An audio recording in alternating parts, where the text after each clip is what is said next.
5 minutes. Les 5 minutes.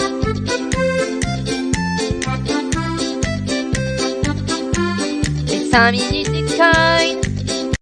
Bonjour à tous et bienvenue pour ce nouvel épisode des 5 minutes du coin.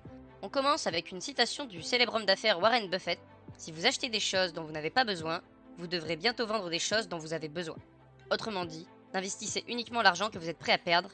En réalité, le mieux en investissement, c'est de souffrir de chrométophobie. Je vous laisse aller chercher sur Google. Globalement, on a une semaine assez stable sur les marchés. Le Bitcoin est resté aux alentours des 22 000 $, malgré de nombreuses bonnes nouvelles qui, en période de bull run, l'auraient fait grimper au rideau. Comment ne pas glisser un petit mot pour l'événement qui se déroule en France en ce moment? Bien entendu, je parle de Surfing Bitcoin 2022.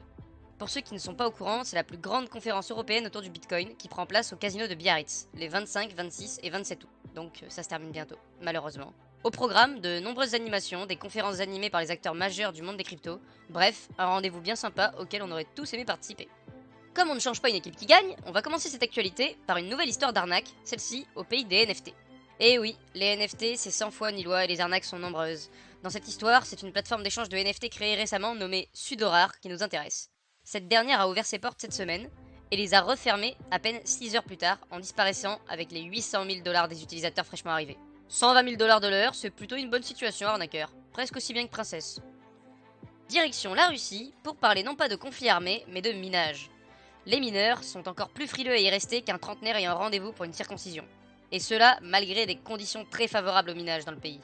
En effet, il y a là-bas un faible coût en électricité ainsi qu'un climat qui n'est pas très propice pour planter des poireaux vu la température, mais bien pratique pour les fermes de minage.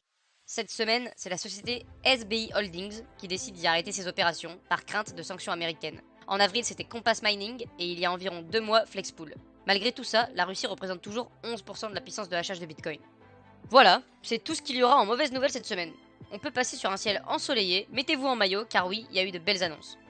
On va y aller crescendo, avec tout d'abord un partenariat entre le groupe Volkswagen et plus particulièrement Audi et HoloRide, une entreprise qui a pour but de transformer un voyage passé sur les sièges arrière d'une voiture en une expérience immersive à base de réalité virtuelle.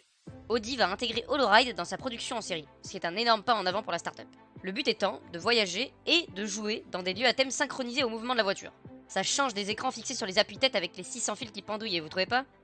Sur la même octave, nous avons Bitcoin Depot, la plus grande marque de distributeurs de Bitcoin en Amérique du Nord qui va faire son entrée en bourse.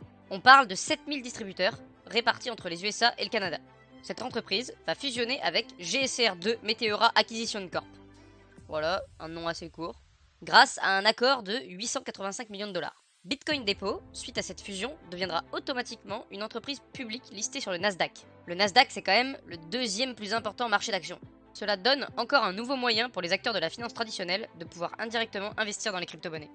On monte désormais d'une octave pour parler d'un géant sud-coréen qui n'est autre que Samsung. L'une de ses filiales, Samsung Securities, a dévoilé dans un tweet du 22 août qu'il souhaitait lancer un exchange de crypto-monnaies. Ce qui démontre de plus en plus l'adoption des géants de l'industrie de la crypto-monnaie. On peut rajouter que rien qu'en Corée du Sud, un total de 7 grosses entreprises ont entamé les démarches nécessaires pour créer des exchanges de crypto. Binance va voir débarquer de la concurrence chez ses compatriotes. Là, je pense qu'on arrive sur la dernière octave. La consécration, le bouquet final. Êtes-vous prêt à aller dans votre boulangerie habituelle comme tous les matins et de payer votre pain sans gluten en crypto? C'est bien ce qui pourrait se passer dans un avenir proche avec une annonce retentissante de Mastercard qui souhaite rendre accessibles les paiements en crypto dans les 90 millions de magasins acceptant leur carte de crédit. L'annonce de ce projet se fait en partenariat avec Binance, avec qui un projet a déjà abouti, celui de proposer la carte Binance en Argentine. Ils souhaitent donc étendre cela au monde entier. Merci d'avoir suivi ces 5 minutes du coin. Si ce condensé de l'actualité vous a plu, n'hésitez pas à vous abonner, à le partager à vos amis et à me dire ce que vous en pensez. Merci. Vous pouvez également me suivre sur Twitter, au même nom que l'émission. Sur ce, bonne journée à tous et surtout, hold on for dear life.